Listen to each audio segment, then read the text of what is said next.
Ya Tuhan, dengan sengsara Kristus, Putra-Mu dan Tuhan kami, Engkau telah membebaskan kami dari kematian, warisan dosa pusaka, yang diturunkan kepada seluruh bangsa manusia.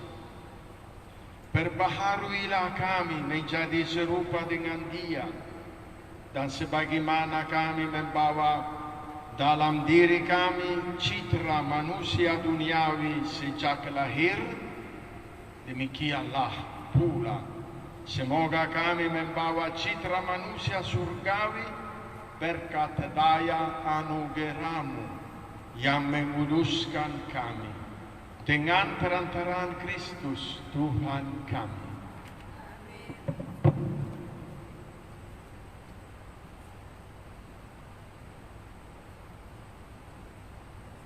Bacaan dari kitab Yesaya.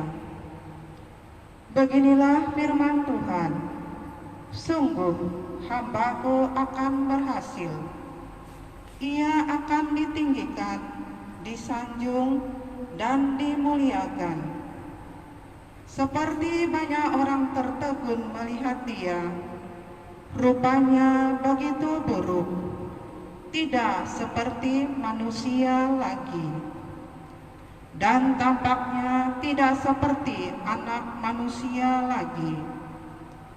Demikianlah Ia membuat tercengang banyak bangsa, dan raja-raja mengatupkan mulutnya melihat Dia. Sebab apa yang tidak diceritakan kepada mereka akan mereka lihat, dan apa yang tidak mereka dengar akan mereka pahami. Maka mereka berkata, siapakah yang percaya kepada berita yang kami dengar?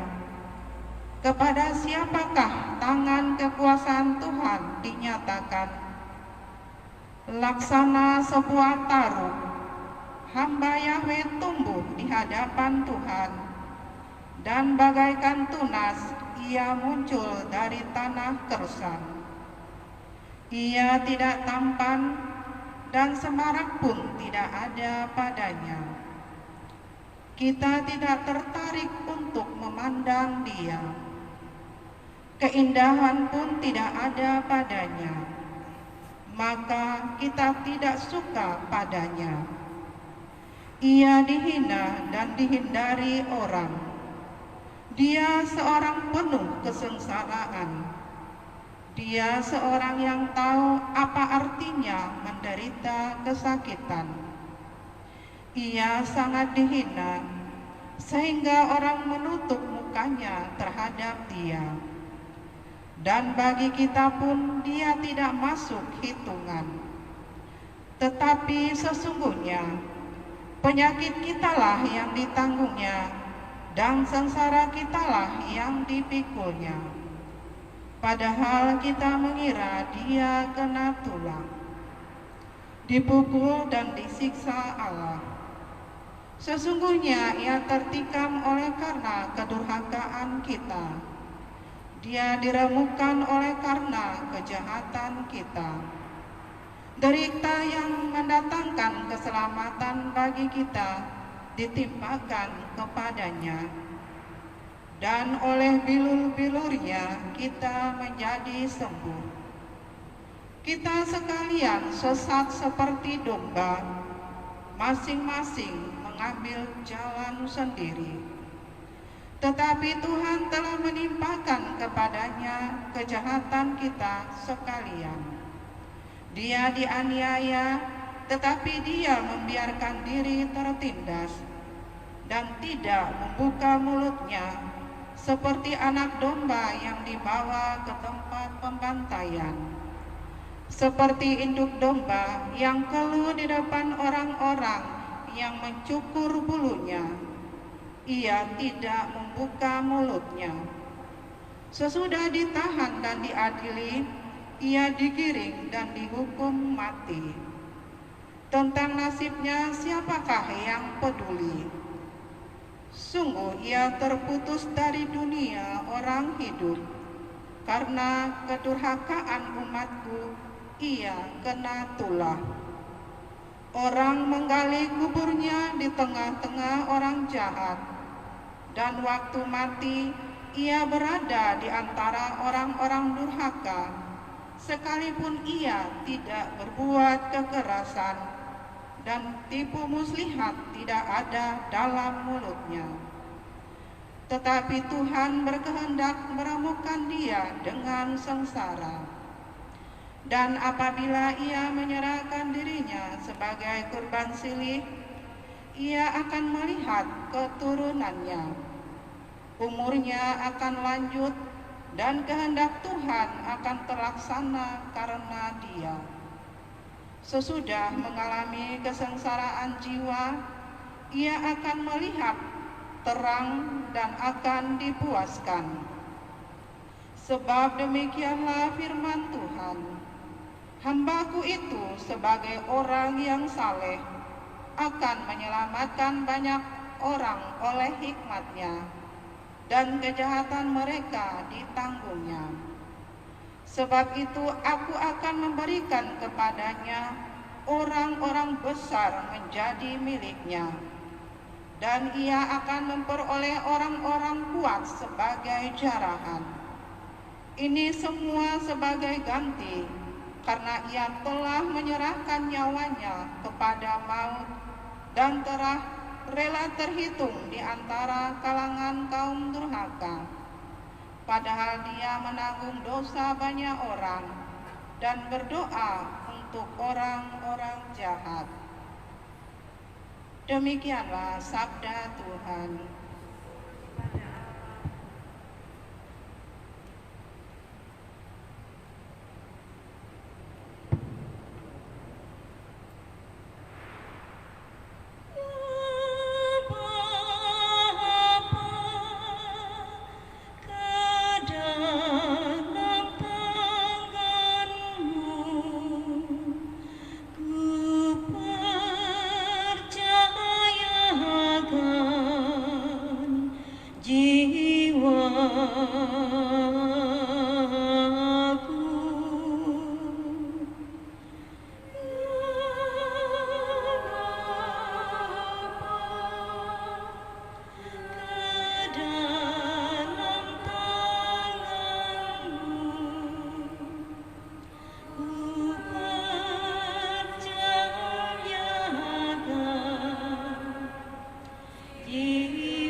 Sekali-kali aku mendapat malu, luputkanlah aku oleh karena keadilan-Mu. Ke dalam tangan-Mu ku serahkan nyawaku. Sudilah membebaskan daku, ya Tuhan Allah yang setia. Ya Bapa, ke dalam tangan-Mu ku percayakan jiwa.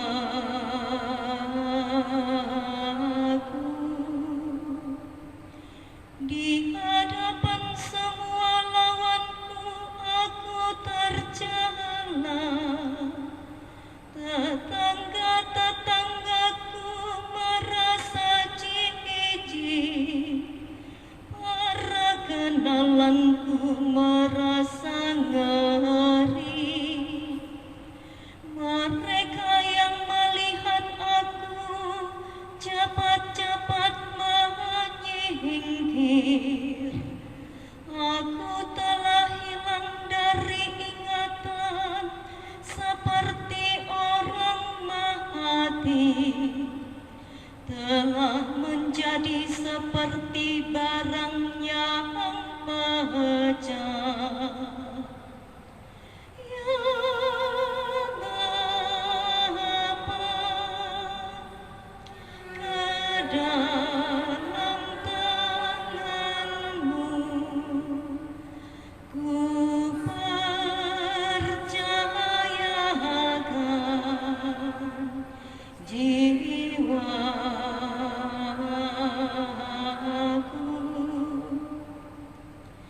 Tetapi aku kepadamu ya Tuhan, aku percaya. Aku berkata, Engkaulah Allahku. Masa hidupku ada dalam tangan-Mu. Lepaskanlah aku dari tangan musuh-musuhku dan bebaskan dari orang-orang yang mengejarku. Ya Bapa, ke dalam tangan-Mu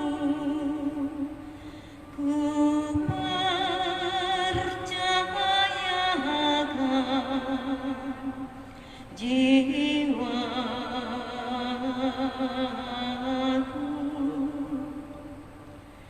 Buatlah wajah-Mu bercahaya atas hamba-hamba-Mu.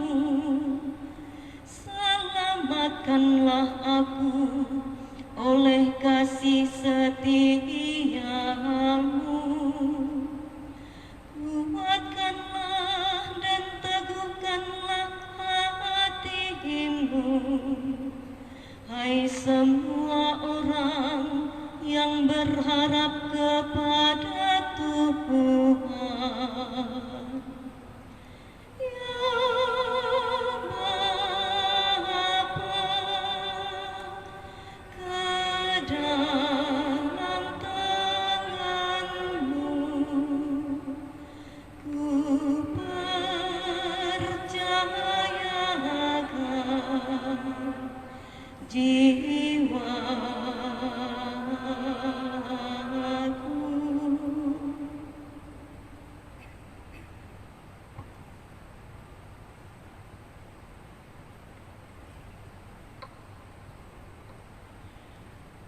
Bacaan dari surat kepada orang Ibrani.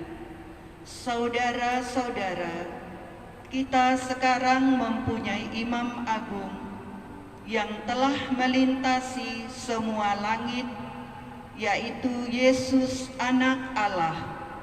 Maka baiklah kita teguh berpegang pada pengakuan iman kita, sebab Imam Agung yang kita punya bukanlah Imam Agung yang tidak dapat turut merasakan kelemahan kita.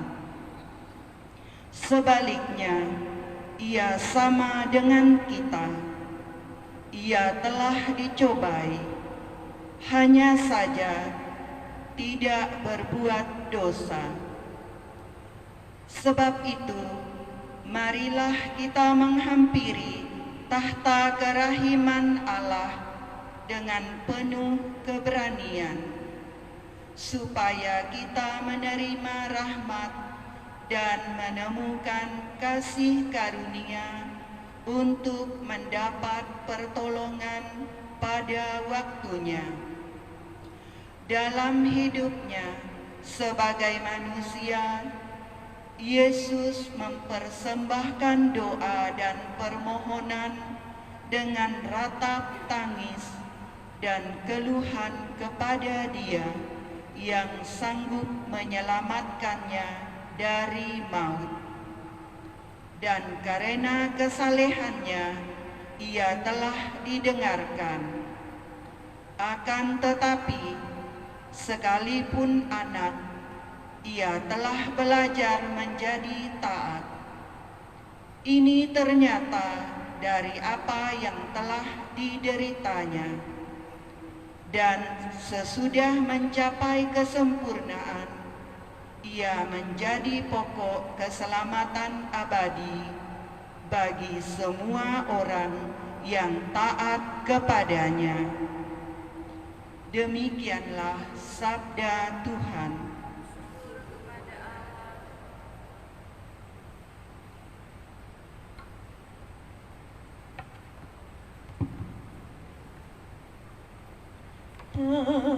Terpujilah Kristus Tuhan, Sang Raja kemuliaan kekal.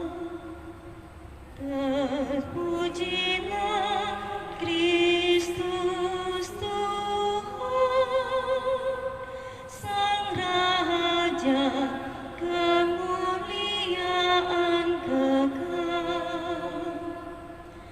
Kristus taat untuk kita sampai wafatnya di salib.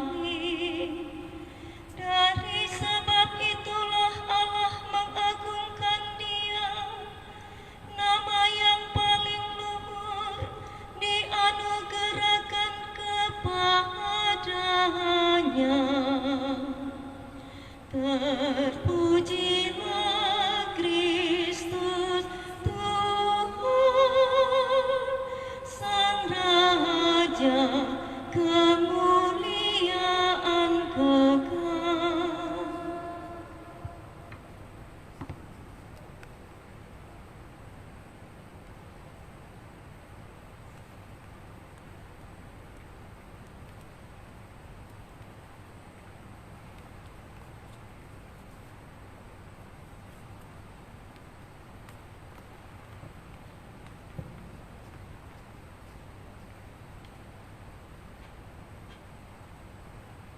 Inilah kisah sengsara Tuhan kita Yesus Kristus, karangan Santo Yohanes. Pada malam itu, Yesus pergi ke seberang sungai Kidron dan masuk ke suatu taman bersama murid-muridnya. Yudas, pengkhianatnya, tahu juga tempat itu, sebab Yesus sering berkumpul di situ dengan para muridnya. Maka Yudas pun pergi ke taman itu dengan sepasukan prajurit dan petugas bait Allah yang ada di bawah perintah imam-imam kepala dan kaum Farisi. Pasukan itu datang bersenjata lengkap serta membawa lampu dan obor. Yesus tahu semua yang akan menimpa dirinya. Ia maju dan berkata kepada mereka, "Siapa yang saudara cari?" Jawab mereka, Yesus dari Nazaret. Lalu Yesus berkata, "Akulah dia." juga Yudas pengkhianat Yesus ada di antara mereka. Ketika Yesus berkata, "Akulah dia," mereka semua mundur dan terjatuh. Sekali lagi Yesus berkata, "Siapakah yang saudara cari?" dan mereka menjawab, Yesus dari Nazaret. Lalu Yesus menyambung, "Sudah kukatakan bahwa akulah dia. Kalau aku yang dicari, biarkanlah mereka ini pergi." Dengan demikian terjadilah yang dikatakan Yesus, "Dari semua yang kau berikan kepadaku ya Bapa, tak seorang pun kubiarkan hilang."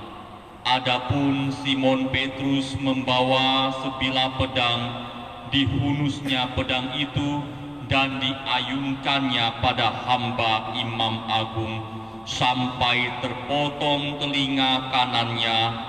Nama hamba itu Malkus. Lalu Yesus berkata kepada Petrus, "Sarungkanlah pedangmu. Apakah kau kira bahwa aku tak mau minum dari piala yang diberikan Bapa kepadaku?" Maka pasukan dan perwiranya serta para petugas dari kalangan Yahudi menangkap Yesus dan membelenggunya. Kemudian mereka menggiring Yesus mula-mula kepada Hanas mertua Kayafas, yang pada tahun itu menjabat Imam Agung.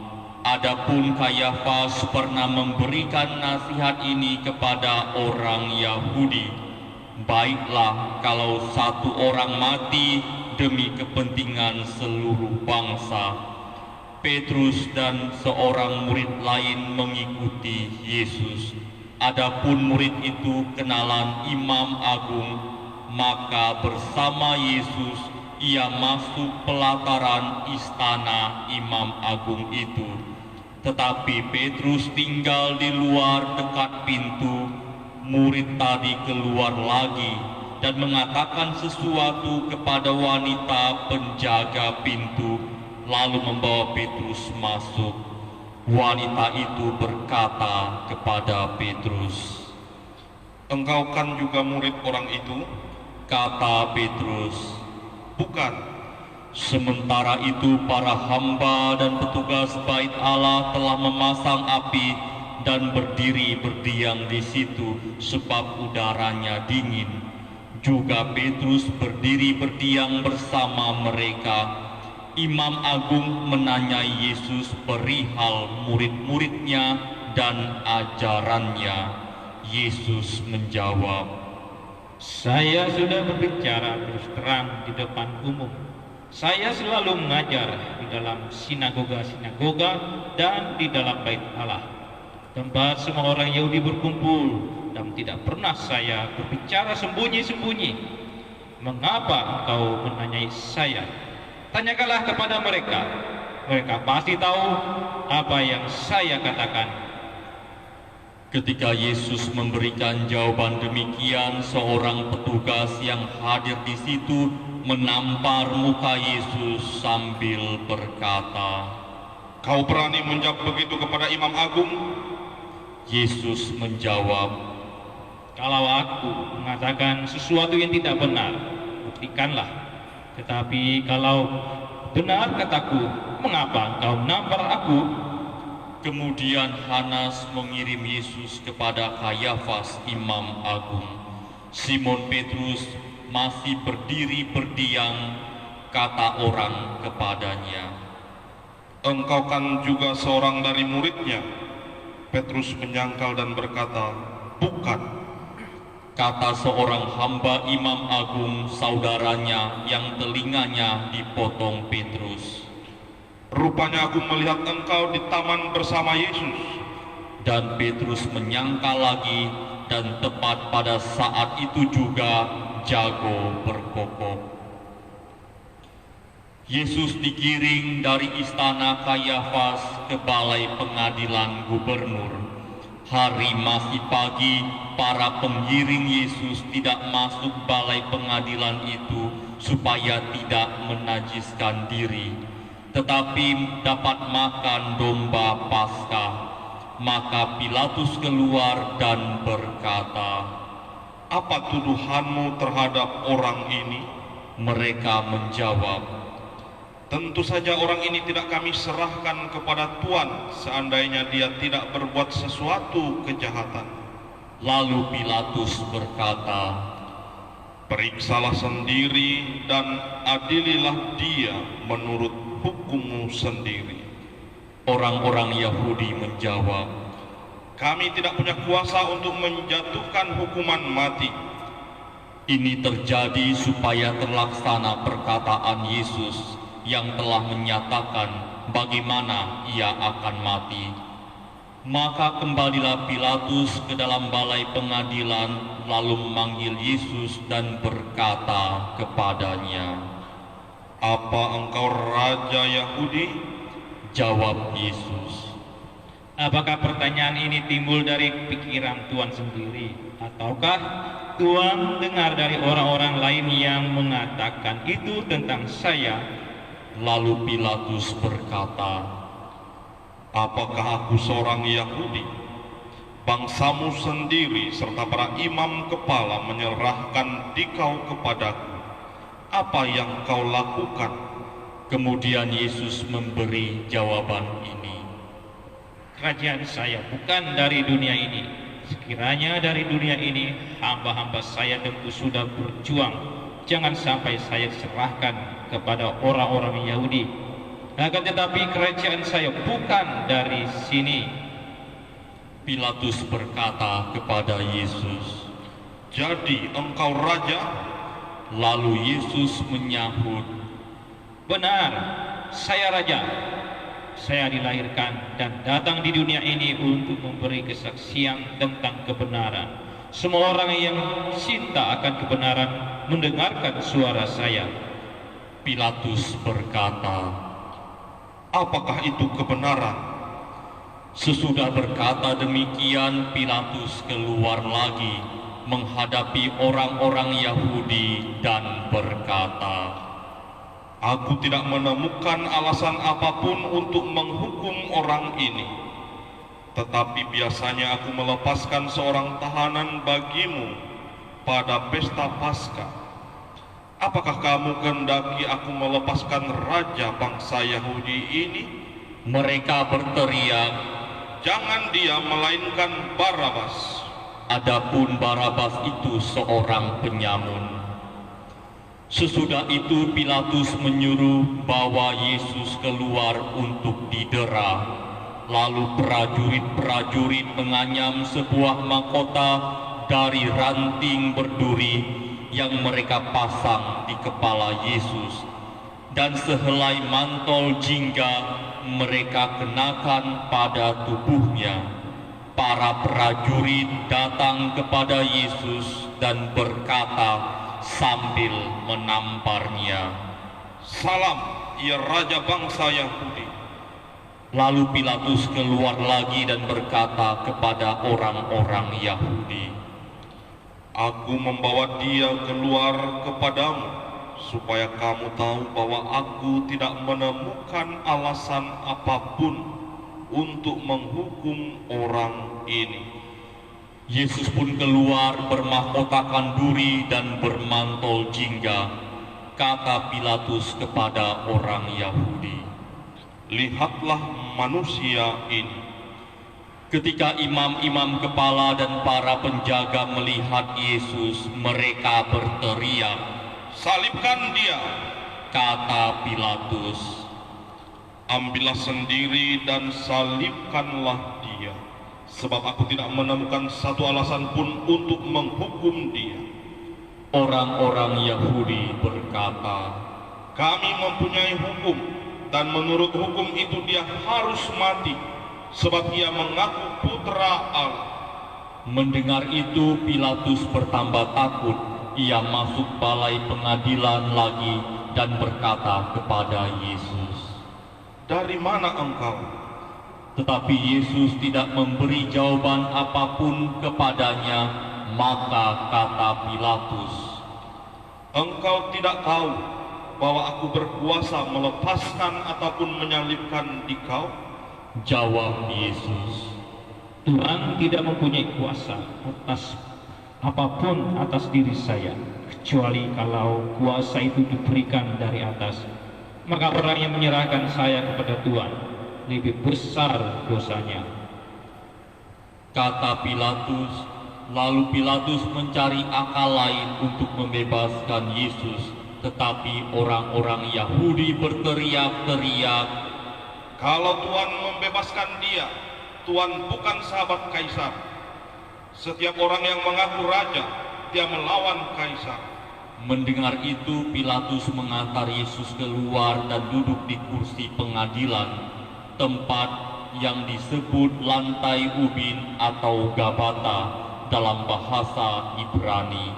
Hari itu hari persiapan Paskah, kira-kira pukul 12. Lalu Pilatus berkata kepada orang-orang Yahudi, Inilah raja. maka berteriaklah mereka, Buang saja, salibkan dia. kata Pilatus kepada mereka. Aku harus menyalibkan rajamu. Para imam kepala menjawab, satu-satunya raja kami ialah Kaisar. Akhirnya Pilatus menyerahkan Yesus untuk disalibkan. Maka para prajurit datang mengambil Yesus sambil memikul salibnya. Yesus menuju ke tempat yang disebut tempat tengkorak atau Golgota dalam bahasa Ibrani. Di situ Yesus dipaku pada salib. Bersama dengan Dia disalibkan juga dua orang lain, sebelah menyebelah mengapit Yesus. Pilatus menulis suatu keterangan yang dipasang pada salib Yesus. Bunyinya, Yesus dari Nazaret, Raja bangsa Yahudi. Banyak orang Yahudi membaca keterangan itu sebab tempat Yesus disalibkan dekat kota letaknya. Dan keterangan itu ditulis dalam bahasa Ibrani, Yunani, dan Latin. Maka para imam kepala Yahudi berkata kepada Pilatus, Jangan ditulis Raja bangsa Yahudi. Tetapi ia sendiri berkata, Saya Raja bangsa Yahudi. Tetapi Pilatus menjawab, Sekali kutulis, tetap kutulis. Sesudah prajurit-prajurit menyalibkan Yesus, mereka mengambil pakaiannya, lalu membaginya menjadi 4, sebagian untuk tiap-tiap prajurit. Jubah Yesus pun mereka ambil. Jubah itu merupakan sehelai tenunan tanpa jahitan. Karena itu mereka berkata satu sama lain, Jangan kita potong-potong, baiklah kita undi saja siapa yang akan mendapatkannya. Demikianlah terjadi supaya terlaksanalah kitab suci yang berbunyi, Mereka membagi-bagi pakaianku dan mengundi jubahku di antara mereka. Memang itulah yang dilakukan para prajurit. Dekat salib Yesus berdirilah ibunya dan saudara ibunya, Maria istri Kleofas, serta Maria dari Magdala. Melihat ibunya bersama murid kesayangan di sampingnya, Yesus berkata kepada ibunya, Ibu, itulah putramu. Lalu kepada muridnya, Itulah ibumu. dan sejak saat itu murid tersebut menerima Maria dalam rumahnya. Yesus sadar bahwa segala sesuatu sudah terlaksana, maka untuk menepati kitab suci, ia berkata, Aku haus. Di situ tersedia sebuah tempayan penuh cuka, maka seseorang mencelupkan sebuah bunga karang ke dalamnya dan menancapkannya pada sebatang tongkat, lalu mengunjukkannya ke mulut Yesus. Sesudah Yesus mencicipi cuka itu, ia berkata, Selesailah sudah. Lalu ia menundukkan kepalanya dan menyerahkan rohnya.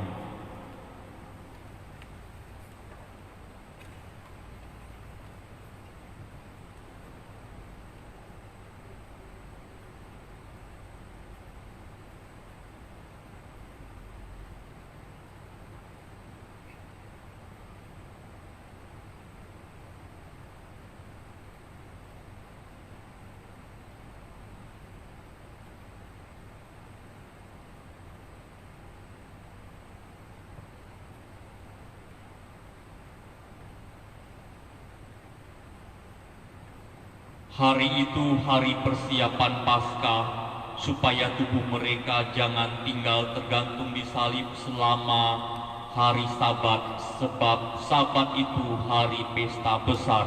Maka orang-orang Yahudi minta kepada Pilatus agar kaki ketiga orang hukuman itu dipatahkan, lalu mayatnya diambil dari salib.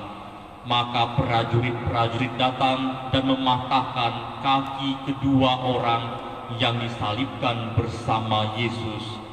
Sesampainya kepada Yesus, mereka melihat bahwa ia sudah tidak bernyawa lagi.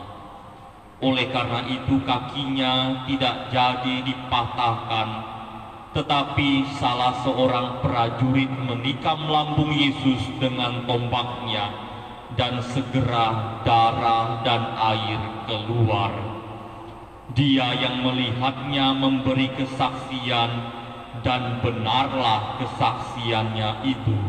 Dan ia tahu bahwa ia mengatakan kebenaran, supaya kamu percaya pula.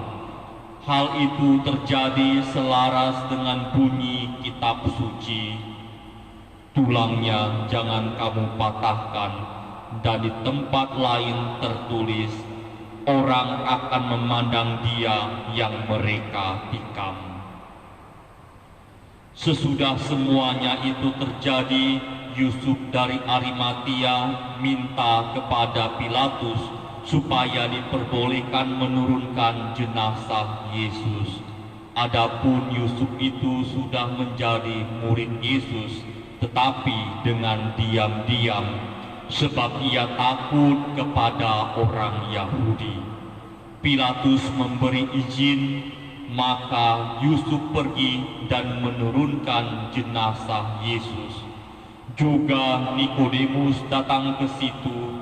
Dialah yang dahulu datang kepada Yesus di waktu malam. Ia membawa minyak campuran damar dan cendana, kira-kira 50 kati beratnya.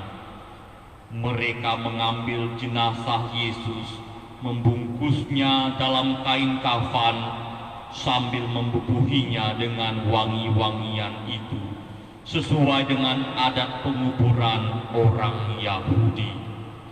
Dekat tempat Yesus disalibkan ada sebuah taman. Di dalamnya ada kubur baru yang belum pernah dipakai.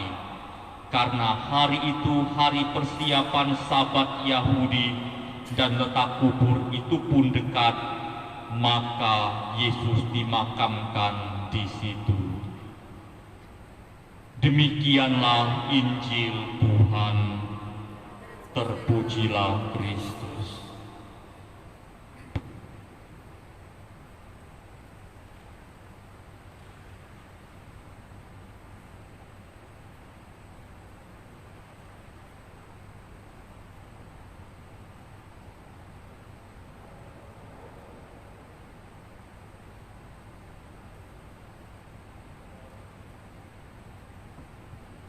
Bapak Uskup, rekan-rekan imam, suster, Bapak Ibu Saudara Saudari yang terkasih dalam Tuhan. Saya ingat, mungkin pasti Anda juga, Jumat Agung tahun yang lalu atau tahun-tahun sebelumnya, pada jam 8 pagi kita semua berbondong-bondong untuk mengikuti ibadah jalan salib. Ada yang di dalam gereja, ada yang di luar gereja. Kadang dalam bentuk dramatisasi yang dibuat semirip mungkin menurut gambaran film-film yang bersumber dari kitab suci. Tidak segan-segan kita begitu terharu. Ada yang meneteskan air mata dan bahkan menangis terseduh-seduh. Kemudian jam 3 sore, sesuai dengan kitab suci, saat Yesus wafat, kita kembali berbondong-bondong ke gereja untuk mengikuti kisah sengsara dan untuk mencium salib Yesus. Saudara-saudari, pada Jumat Agung ini, apa yang dikatakan Yesus kepada para wanita yang ketika menangis melihat Yesus dalam penderitaannya memikul salib menuju Golgota, sabda itu menjadi kenyataan dan mengena juga pada kita. Janganlah menangisi aku, tetapi tangisilah dirimu dan anak-anakmu. Dalam jalan salib peristiwa ke-8. Pada hari ini peringatan sengsara. Wabah Tuhan kita Yesus Kristus kita peringati dalam suasana keprihatinan, kekhawatiran, ancaman, bahkan ketakutan karena wabah COVID-19. Peristiwa yang belum pernah terjadi sebelumnya, berdampak pada banyak hal. Peristiwa ini merubah berbagai hal menjadi 180 derajat. Kini bukan hanya kita manusia, bulan pun seolah-olah mengisolasikan diri. Matahari pun seolah-olah harus bekerja dan bersinar dari rumahnya. Bukan hanya kita manusia, seolah-olah binatang-binatang di udara, di darat, di air pun cemas dan takut. Mereka harus tinggal di lubuknya, di sarangnya, dan juga harus menjaga jarak. Berita kematian, kesunyian, ketakutan, kepanikan, PHK, bangkrut, dan lain-lainnya menjadi menu kita siang dan malam, dari cerita, dari televisi, dan lain sebagainya. Saudara-saudari, dampak langsung kepada kita semua sekarang ini bukan karena Anda bawa atau terjangkit virus atau kita yang ada di sini. Dampak secara langsung uskup, para imam, umat semuanya, kita hanya bisa saling berjumpa lewat layar HP, layar televisi, layar komputer, lewat pacebook. Inilah dampak langsung yang kita rasakan sekarang ini. Tidak seperti dulu kita saling sapa, begitu meriah. Saya berdiri di sini rasanya seperti seorang diri dalam kesedihan, walaupun ada juga beberapa orang. Bapak Uskup seperti Yesus di Taman Getsemani dalam kesendiriannya. Ada 3 muridnya, Petrus, Yakobus, dan Yohanes. Dan mungkin kami seperti Petrus, Yakobus, dan Yohanes yang kini menemani juga Bapak Uskup dalam kesendiriannya, yang biasanya dengan penuh kesemarakan dimanapun juga. Yang lain-lain juga tentu, tapi ya, kami menjadi Petrus, Yakobus, dan Yohanes, selalu dibawa oleh Yesus kemana-mana, ke Tabor juga di bertiga ini. Saudara-saudari, kita sedih. Tanda cinta, persahabatan, kekeluargaan, keakraban, dan lain sebagainya menjadi hancur lebur selama masa pandemi COVID ini. Bahkan seperti dikatakan oleh Thomas Hobbes, homo homini lupus, orang lain menjadi segala bagi sesamanya. Sekarang ini terjadi pada kita, pada orang-orang yang dekat dengan kita, orang-orang yang kita cintai. Kita takut dengan sesama kita, bersalaman pun kita tidak boleh, berbicara pun kita takut. Kita saling takut menganggap orang lain sekalipun sangat baik atau sehat dan lain sebagainya menjadi serigala yang mengancam kesehatan dan mungkin bisa membawa kita pada kebinasaan. Dan yang lebih pedih lagi, mereka saudara-saudari kita yang menjadi pasien atau sudah tertular, apalagi yang sudah menjadi korban, ya kita berdoa untuk mereka.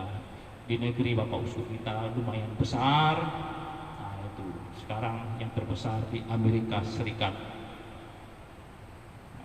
Mereka banyak sekali menjadi korban. Kita sedih dan kita di sini dalam ketakutan jangan sampai terjadi juga di tempat kita. Nasib mereka seperti yang Kita dengarkan tadi dalam bacaan pertama Yesaya. Nasib bukan hanya yang sudah mati, yang terjangkit saja, yang dicurigai mungkin hanya karena batuk, orang lain sudah mulai menjauh. Ia dihina dan dihindari orang, sehingga orang menutup mukanya terhadap dia. Kemana-mana bawa masker, jaga jarak. Orang terkena wabah, mungkin dia kena kutuk seperti yang kita dengarkan tadi. Saudara-saudari, tidak sedikit dari mereka adalah justru yang jadi korban adalah mereka yang di garda depan, para dokter dan perawat. Kematian mereka dan juga korban-korban lainnya sungguh memilukan. Tanpa penguburan yang layak, tanpa pelayat-pelayat, dan tanpa pendampingan. Tapi semoga mereka boleh mengambil bagian dalam penderitaan dan kematian Kristus.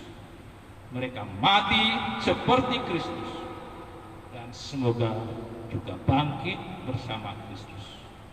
Mereka telah mendapat kehinaan selama hidup mereka, dan semoga juga dimuliakan oleh Allah seperti Kristus.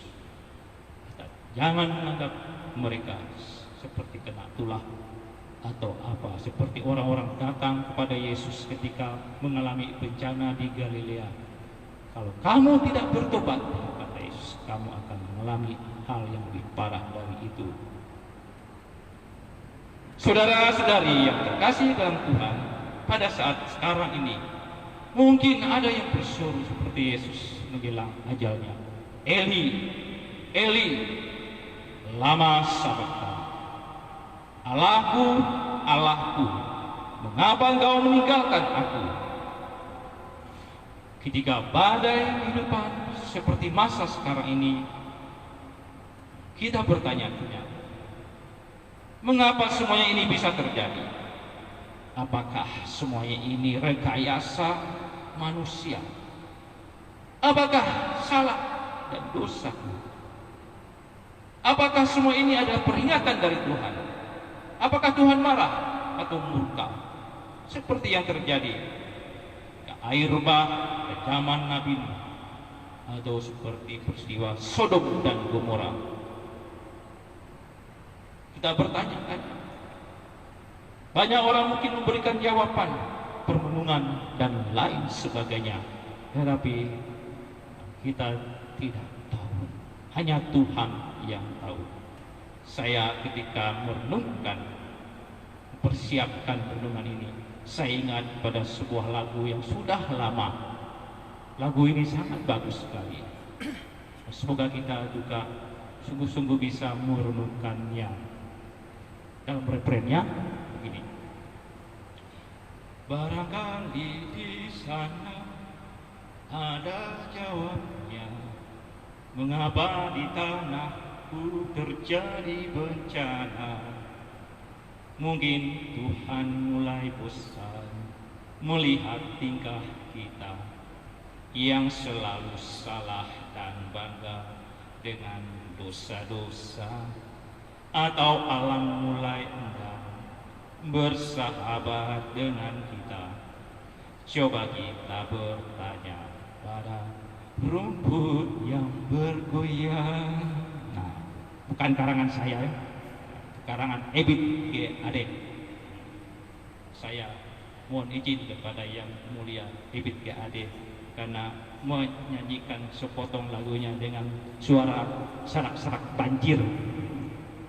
Saudara-saudari yang terkasih dalam Tuhan, masa Prapaskah sebentar lagi berlalu. Disebut juga retret agung. Kesempatan kita untuk memulihkan, memurnikan. Ada yang mengatakan ini masa untuk menginstal ulang hidup kita. Kita diajak untuk berbalik kepada Tuhan, mengoyakkan hati, bukan pakaian. Semoga Prapaskah di tengah wabah bencana yang kita alami ini menjadi tobat masa, pemurnian yang sejati, supaya kita kembali kepada Tuhan, sumber dan tujuan hidup kita manusia. Kita ada di dunia karena rencana Allah, maka hendaklah hidup kita manusia harus kita selaraskan dengan tujuan dan rencana Allah. Selama ini mungkin kita begitu terlena karena kita manusia sudah begitu hebat dengan ilmu dan teknologi. Kita begitu sibuk dengan ambisi-ambisi kita, pekerjaan, mencari uang, mengejar harta, kedudukan, dan lain sebagainya. Begitu banyak ambisi-ambisi kita dalam hidup ini. Kita lupa bahwa hidup kita di dunia ini hanya sementara saja. Kita hanyalah menumpang. Hidup kita seperti bunga yang mekar di pagi hari dan kemudian layu di sore hari. Hidup manusia hanyalah sebuah persiarahan. Dunia ini bukanlah tanah air kita yang sesungguhnya. Tanah air kita yang sesungguhnya adalah di surga. Maka kita harus sungguh-sungguh mempercayakan hidup ini pada Tuhan.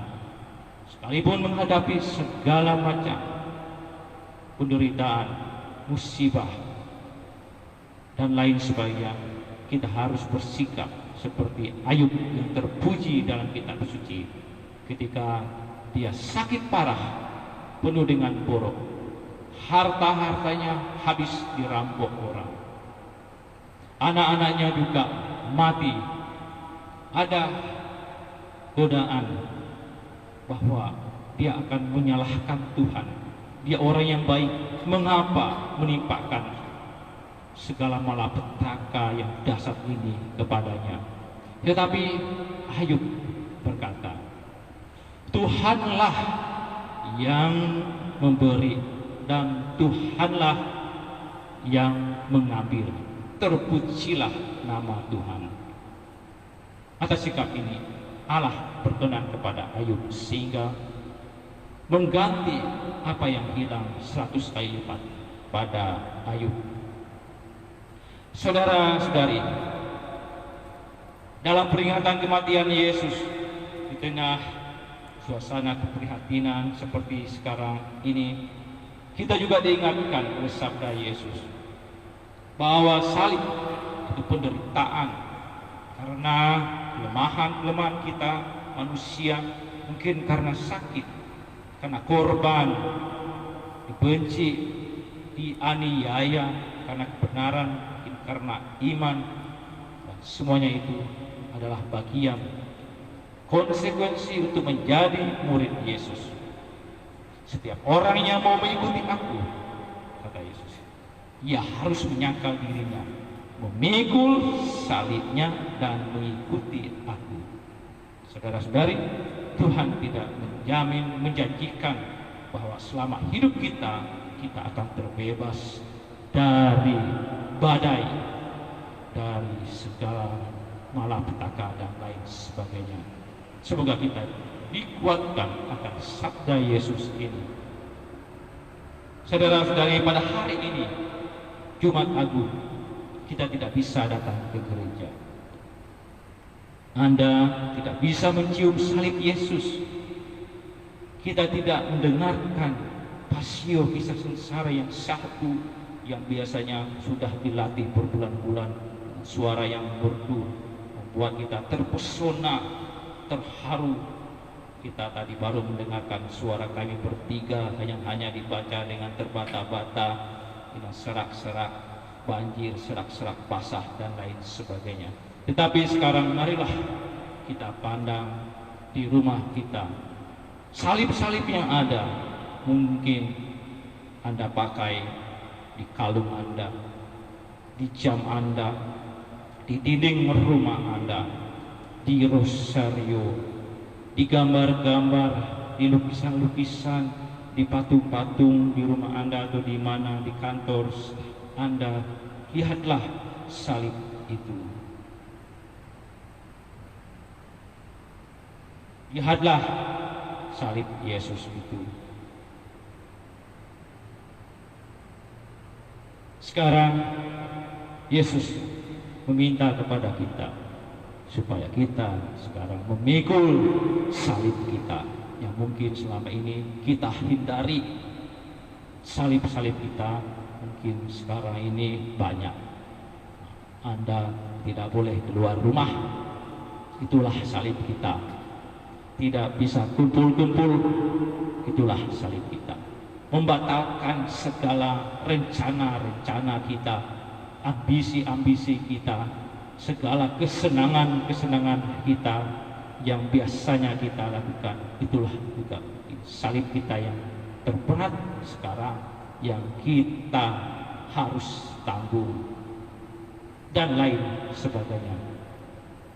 Bukan Kristus yang harus ditangisi, tetapi juga diri kita yang selama ini hidup dalam kesombongan, kadang keangkuhan, egoisme, ambisi, hawa nafsu, dan segala kesenangan duniawi atau keinginan-keinginan daging. Marilah kita salibkan segala pikiran-pikiran, usaha-usaha perbuatan kita yang sia-sia tersebut, cenderung membawa kita pada kehancuran. Kita mendengarkan dalam kisah sengsara menjelang ajalnya, Yesus berseru, "Aku haus." Saudara-saudari, ketika kita datang ke gereja, kita paling memandang, tapi kita lupa. Dan selalu ingatlah bahwa ketika kita memandang Yesus masih berseru, "Aku haus." Kristus haus akan dirimu, akan jiwamu. Datanglah kepadanya. Tangannya terentang untuk menyambutmu. Hatinya terbuka untuk dirimu. Hanya kadang-kadang kita yang tidak mau dan selalu menjauh daripadanya. Marilah kepadaku semua yang letih, lesu, dan berbeban berat. Aku akan memberikan kelegaan kepadamu. Dan sudah selesai, kata Yesus. Lalu dia wafat. Saudara-saudari, semoga badai yang menakutkan seperti yang terjadi sekarang ini segera berlalu, selesai. Kita mohon semoga apa yang dilakukan oleh Yesus ketika bersama murid-muridnya dalam perahu, mereka dilanda angin saka, murid-murid ketakutan, dan akhirnya Yesus bangun menghardik badai tersebut. Semoga Tuhan berkenan akan doa-doa kita, harapan dan niat-niat baik kita, sehingga apa yang dilakukan oleh Yesus 2000 tahun yang lalu, ia lakukan juga untuk kita, agar badai ini segera berlalu. Amin.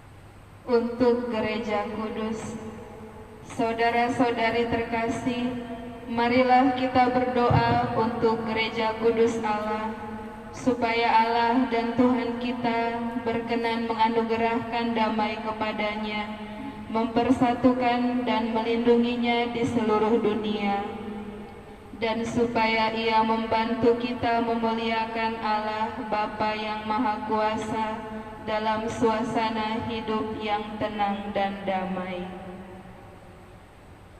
Allah yang Maha Kuasa dan kekal, dalam diri Kristus Engkau telah menyatakan kemuliaan-Mu kepada segala bangsa.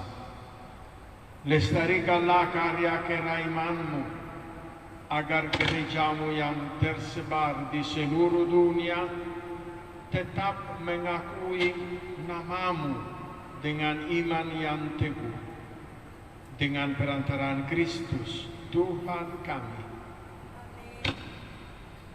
Untuk Bapa Suci, marilah kita berdoa pula untuk Bapa Suci kita, Paus Fransiskus, supaya Allah dan Tuhan kita yang telah memilih dia menjadi uskup bagi gereja kudusnya, memberi dia kesehatan dan kekuatan untuk memimpin umat kudus Allah. Allah yang Maha Kuasa dan Kekal, segala sesuatu ada berdasarkan keputusan-Mu. Sudilah mendengarkan doa-doa kami, dan dengan kasih sayang-Mu lindungilah Imam Agung yang telah Engkau pilih bagi kami. Semoga umat Kristiani yang Engkau percayakan kepada penggembalanya berkembang dalam iman dengan perantaraan Kristus Tuhan kami. Untuk para pejabat gereja dan segala lapisan umat, marilah kita berdoa pula untuk uskup kita, Monsignor Giulio Mencucini, untuk semua uskup, imam, diakon, dewan pastoral paroki, pemimpin umat, dan ketua kering di seluruh gereja, dan untuk segenap umat beriman. Allah yang Maha Kuasa dan Kekal, dengan Roh-Mu Engkau menguduskan dan memimpin seluruh gereja. Dengarkanlah doa kami bagi para pelayan-Mu. Semoga berkat bantuan rahmat-Mu mereka mengabdi Engkau dengan setia, dengan perantaraan Kristus Tuhan kami. Untuk para calon baptis, marilah kita berdoa pula untuk para calon baptis kita, supaya Allah dan Tuhan kita membuka telinga hati mereka dan melapangkan pintu kerahimannya, agar berkat pembasuhan kelahiran kembali, segala dosa mereka dihapuskan, dan mereka hidup dalam Yesus Kristus Tuhan kita.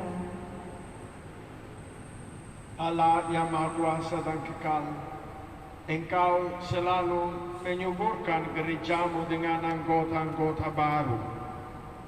Sudilah menambah iman dan pengetahuan para calon baptis kami, supaya dengan dilahirkan kembali lewat bejana pembaptisan, mereka digabungkan dengan himpunan anak angkat-Mu. Dengan perantaraan Kristus Tuhan kami. Untuk persatuan umat Kristiani, marilah kita berdoa pula untuk semua saudara yang percaya akan Kristus, supaya mereka yang hidup dengan benar dihimpun dan dijaga oleh Allah dan Tuhan kita dalam gerejanya yang esa. Allah yang Maha Kuasa dan Kekal, Engkau menyatukan yang tercerai-berai dan memelihara yang telah bersatu. Pandanglah dengan rela kawanan domba putra-Mu, supaya mereka yang telah dikuduskan oleh satu baptisan tidak hanya dibaptiskan oleh kehuduan iman, tapi juga disatukan oleh ikatan cinta dengan perantaraan Kristus Tuhan kami. Amin. Untuk orang yang tidak percaya akan Kristus, marilah kita berdoa pula untuk mereka yang tidak percaya akan Kristus, supaya berkat terang Roh Kudus mereka juga dapat menemukan jalan keselamatan. Allah yang Maha Kuasa dan Kekal, bantulah mereka yang tidak mengakui Kristus, agar dengan hidup jujur di hadapan-Mu, mereka menemukan kebenaran. Bantulah kami agar dengan semakin saling mengasihi dan semakin berasrat memahami misteri kehidupan-Mu, kami menjadi saksi cintamu yang lebih sempurna di dunia dengan perantaraan Kristus Tuhan kami. Amin. Untuk orang yang tidak percaya akan Allah, marilah kita berdoa pula untuk mereka yang tidak mengenal Allah, supaya mereka yang dengan tulus hati mencari kebenaran layak menemukan Allah sendiri. Allah yang Maha Kuasa dan Kekal, Engkau telah menciptakan umat manusia sedemikian sehingga selalu berhasrat mencari Engkau dan baru merasa tenang ketika menemukan Dikau. Maka kami mohon, bantulah agar mereka semua dengan mengatasi hambatan seberat apapun mampu melihat tanda kasih sayang-Mu dan tergerak oleh kesaksian hidup orang-orang yang percaya kepadamu. Mereka dengan sukacita mengakui Engkau sebagai satu-satunya Allah yang benar dan Bapa umat manusia. Dengan perantaraan Kristus Tuhan kami. Amin. Untuk para pemimpin negara, marilah kita berdoa pula untuk semua pemimpin negara, supaya Allah dan Tuhan kita seturut kehendak-Nya mengarahkan budi dan hati mereka kepada damai dan kebebasan sejati bagi semua orang. Allah yang Maha Kuasa dan Kekal, di tangan mula pikiran manusia dan nurani para bangsa. Sudilah mendampingi para pemimpin negara, supaya berkat bantuan-Mu di seluruh dunia terjamin kesejahteraan bangsa-bangsa, kepastian kedamaian, dan kebebasan beragama. Dengan perantaraan Kristus Tuhan kami. Untuk orang yang menderita, marilah kita berdoa kepada Allah Bapa yang Maha Kuasa, supaya Ia membersihkan dunia dari kesesatan, melenyapkan penyakit, menjauhkan kelaparan, membuka penjara, mematahkan belenggu, melindungi musafir, mengantar pulang pengungsi, menyembuhkan orang sakit, dan menyelamatkan orang yang meninggal. Allah yang Maha Kuasa dan Kekal, Engkau menghibur yang berduka dan menguatkan yang menderita. Kiranya cerita doa semua orang yang tertimpa kesusahan apapun sampai ke hadirat-Mu. Semoga semua yang berada dalam kesesakan bersukacita karena menerima belas kasih-Mu. Dengan perantaraan Kristus Tuhan kami. Untuk mereka yang menderita dalam masa pandemi virus corona, saudara-saudara yang terkasih, marilah kita juga berdoa bagi mereka yang menderita karena dampak pandemi saat ini, agar Allah Bapa memberikan kesehatan kepada orang sakit, kekuatan kepada orang yang merawat mereka, penghiburan bagi para keluarga, dan kesehatan bagi semua dan keselamatan bagi semua korban yang telah meninggal. Allah yang kekal dan kuasa, satu-satunya penyokong kelemahan insani kami, pantalah dengan bela rasa kondisi anak-anak-Mu yang menyedihkan, yang menderita karena pandemi ini. Ringankanlah penderitaan mereka yang sakit. Berikanlah kekuatan kepada orang yang merawat mereka. Terimalah ke dalam damai-Mu mereka yang telah meninggal. Dan selama pandemi ini, karuniakanlah agar kami semua dapat menemukan penghiburan dalam kasih-Mu yang rahim. Dengan perantaraan Kristus Tuhan kami. Amin.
Lihatlah kayu salib di sini, tergantung Kristus penyelamat dunia.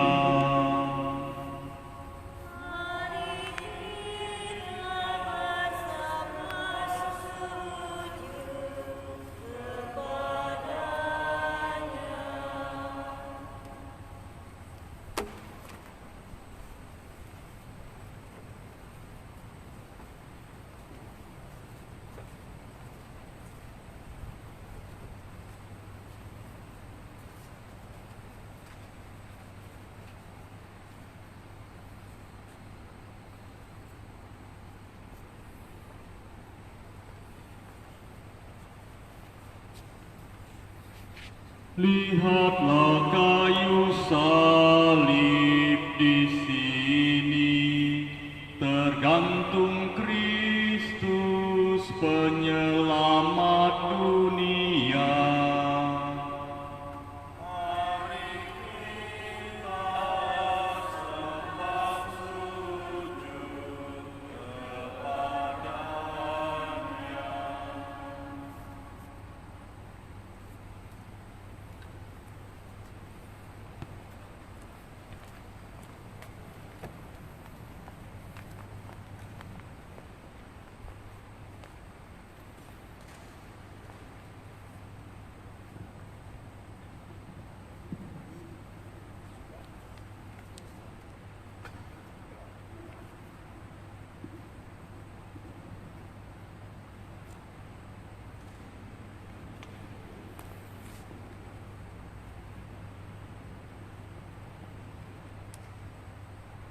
Marilah berdoa.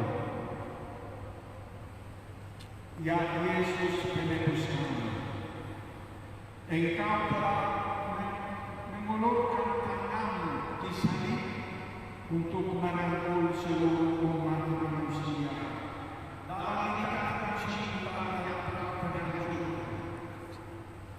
Sang Putra cuma dan pelukan saya atas nama seluruh umat di Keuskupan Sanggau yang sayangnya saat ini tidak bisa mengungkapkannya kepadamu secara pribadi dan bersama di dalam gereja karena wabah virus corona. Namun dengan cinta dan penuh kerinduan mereka melakukannya di rumah masing-masing. Maka terimalah sembah bakti kami dan ungkapan syukur kami atas karya penebusan demi keselamatan umat manusia, sebab Engkaulah juru selamat kami kini dan sepanjang masa. Amin.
Atas petunjuk penyelamat kita dan menurut ajaran ilahi, maka beranilah kita bernyanyi.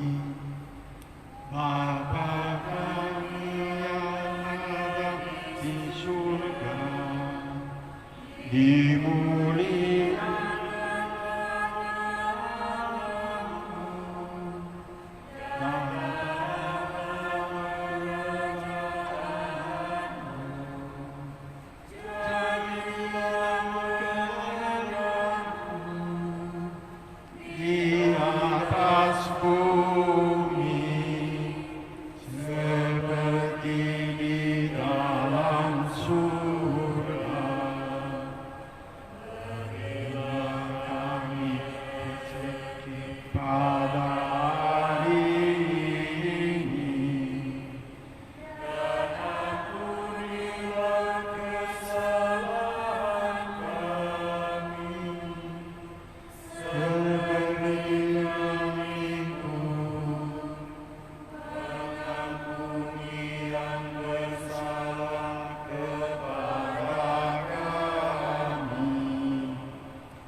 Ya Bapa, bebaskanlah kami dari segala yang jahat, dan berilah kami damai-Mu. Kasihanilah dan bantulah kami, supaya selalu bersih dari noda dosa, dan terhindar dari segala gangguan, sehingga kami dapat hidup dengan tenteram, sambil mengharapkan kedatangan penyelamat kami, Yesus Kristus.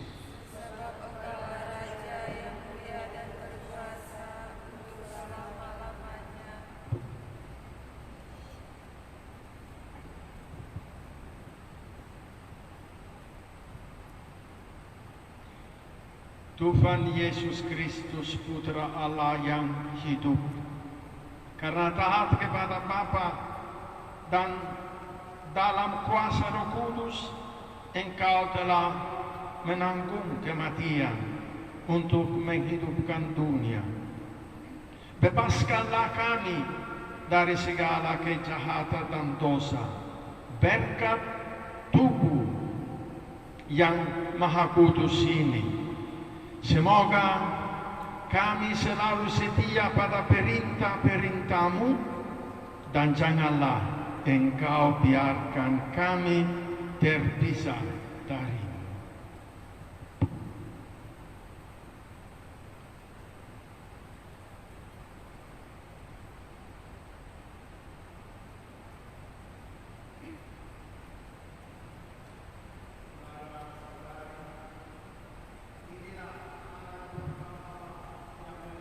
Dosa dunia.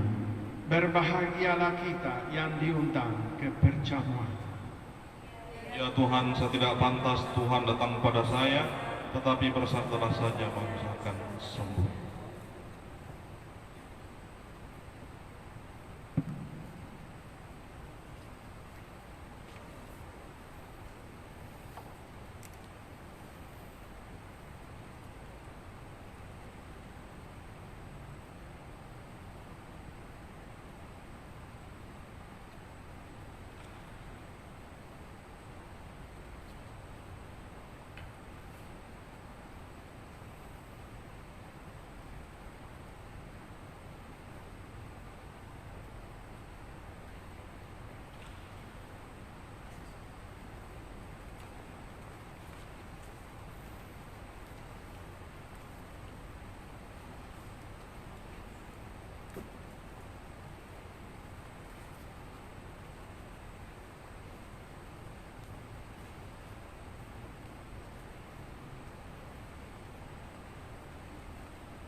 karena Yesus telah disalib dan sudah meninggal, sehingga kita menutup upacara ini bukan dengan berkat, karena salib itu belum menjadi kebanggaan kita.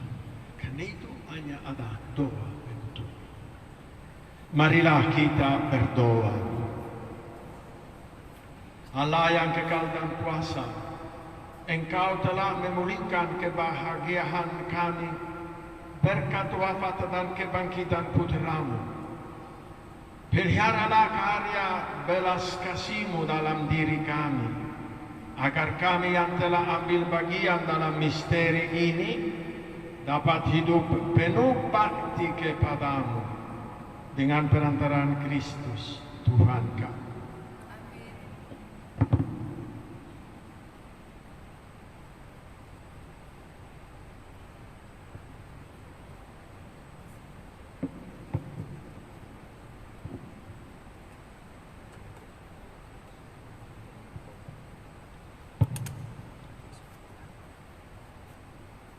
Saudara-saudari, sebelum upacara ini ditutup, perkenankanlah kami untuk membacakan titipan dari himbauan dalam rangka Operasi Keselamatan Kapuas tahun 2020 Satlantas Polres Sanggau. Himbauannya sebagai berikut. Pertama, jangan mudik untuk memutus rantai penyebaran wabah virus. Yang kedua, selalu menggunakan masker saat keluar dari rumah. Ketiga, tetap jaga jarak dengan yang lain minimal 1 meter. Keempat, jaga kebersihan dengan rajin mencuci tangan dan konsumsi makanan yang sehat. 5. Lindungi diri, keluarga, dan sesama. 6. Mari kita dukung setiap kebijakan pemerintah dalam mencegah penularan virus COVID-19 menuju Indonesia sehat.